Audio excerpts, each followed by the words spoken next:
আল্লাহুম্মা লাকা সুমতু আলা রিজকিকা আফতার।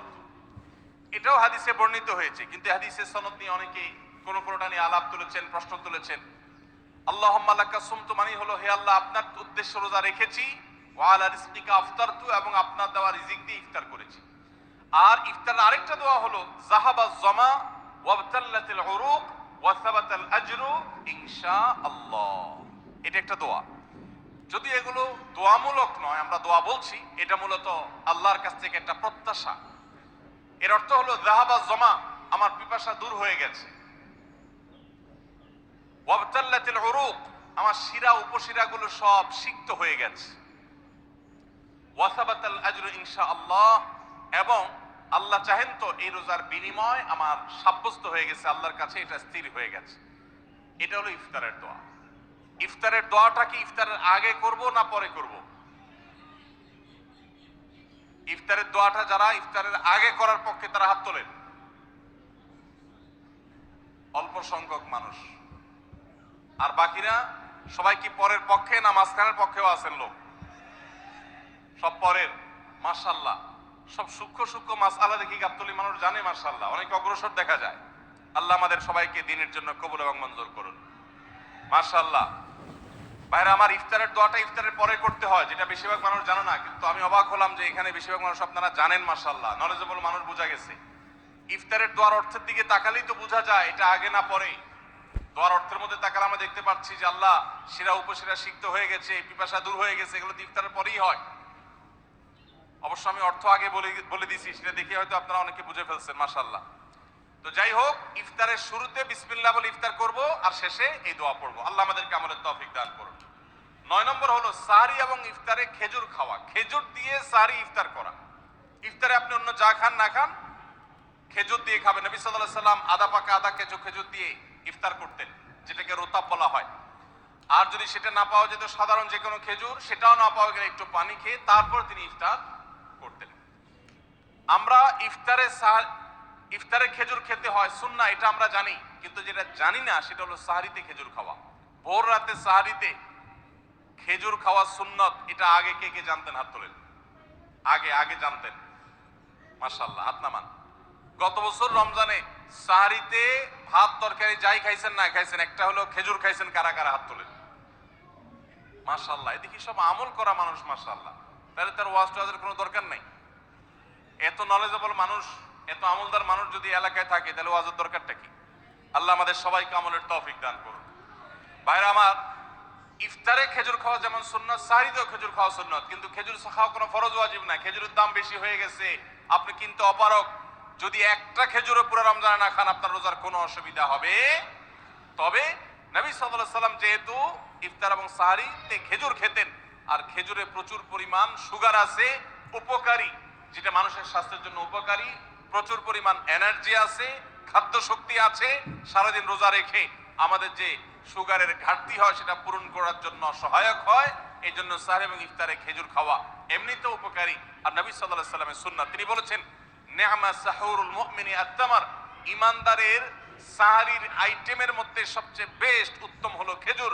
এই জন্য অন্য যাই খান না খান, একটু হলো, এক পিস হলো খেজুর খাবেন। ইনশাআল্লাহ সুন্নাত আদায় করার নিয়তে খেলে এই সুন্নাতটা আদায় হয়ে যাবে। আল্লাহ তাআলা তা চাহেন। রোজা রেখেছেন কিন্তু ইফতার করেন নাই, রোজা হয়ে যাবে কিন্তু সুন্নাত আদায় হবে না। এই জন্য ইফতার করা একটা সুন্নাত। আল্লাহ তাআলা আরহামুর রাহিমিন, এমন একটা মাস রমজান মাস, সারা বছর কিন্তু আমরা নাস্তা করি। সারা বছর যেটা নাস্তা করি, রমজানে সে নাস্তাই করি। পার্থক্য হলো সারা বছর নাস্তা করি সকালে, রমজান নাস্তা করি সন্ধ্যায়। মানুষ দীর্ঘ সময় না খেয়ে থাকার পরে যে খাবার খায় সেটাকেই ব্রেকফাস্ট বলে, সেটাকেই নাস্তা বলে। আরবিতে যে ইফতার বলা হয়, এই ইফতার শব্দের অর্থ কিন্তু নাস্তা। ইফতার শব্দের অর্থ কি? নাস্তা।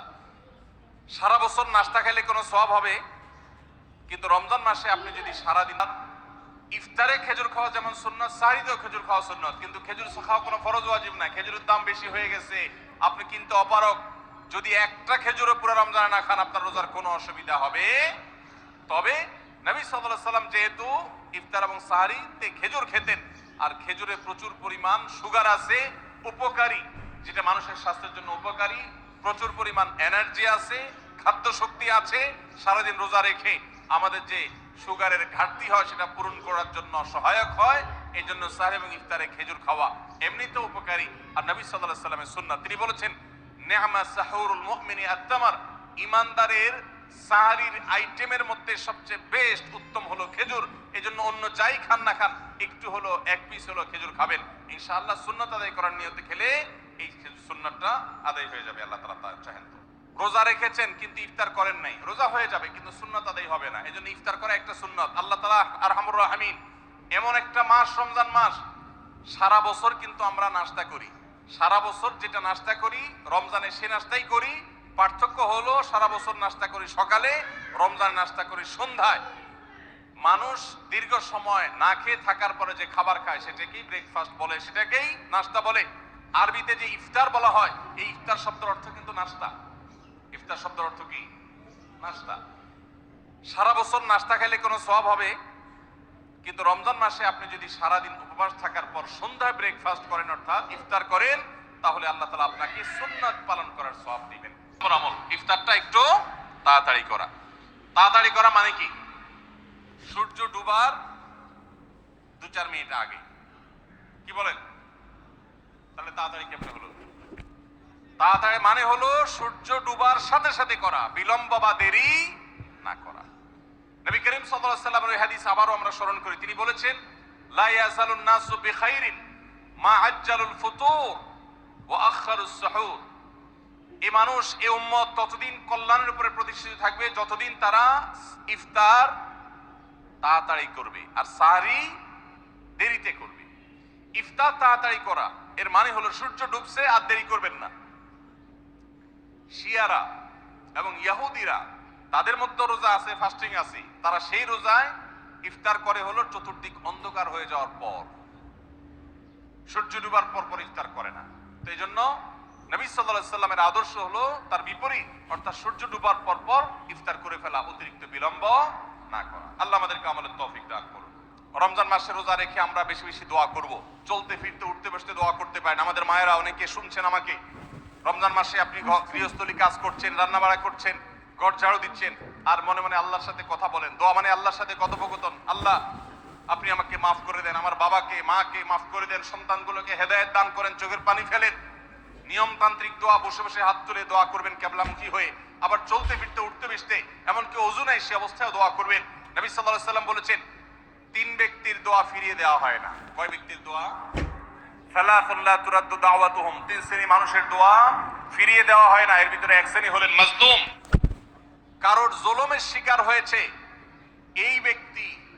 জালেমের বিরুদ্ধে যে তার মনের আকুতি থাকে, বদদোয়া থাকে, আল্লাহ সুবহানাহু ওয়া তাআলা এটা ফিরিয়ে দেন না।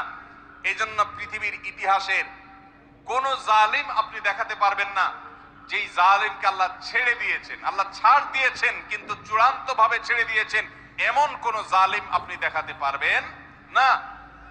এইজন্য ভাই কখনো কোন অবস্থাতে কারো প্রতি আমরা জুলুম করব না। আল্লাহ আমাদেরকে সেটা মানার তৌফিক দান করুন। তাহলে 3 ব্যক্তির দোয়া কবুল হয়, ফেরত দেওয়া হয় না। তার ভিতরে একজন হলো মাজলুম, যার প্রতি আপনি জুলুম করেছেন, সে আপনার বিরুদ্ধে যে বদদোয়া করে, এটা লাগবেই লাগবে, আজ হোক আর 2 দিন পরে হোক। নাম্বার 2, মুসাফির, যে ব্যক্তি সফরে আছে, সফররত অবস্থায় সে যদি দোয়া করে, সে দোয়া আল্লাহ তাআলা কবুল করেন।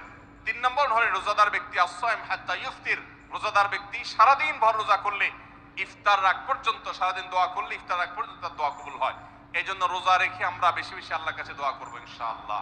চলতে ফিরতে উঠতে বসতে মনে মনে আল্লাহর সাথে কথা বললেন, চাওয়া তাওয়াকে পেশ করলেন, বাস এটাই হলো দোয়া। এটা হলো আমাদের রমজান মাসের 11 নম্বর আমল।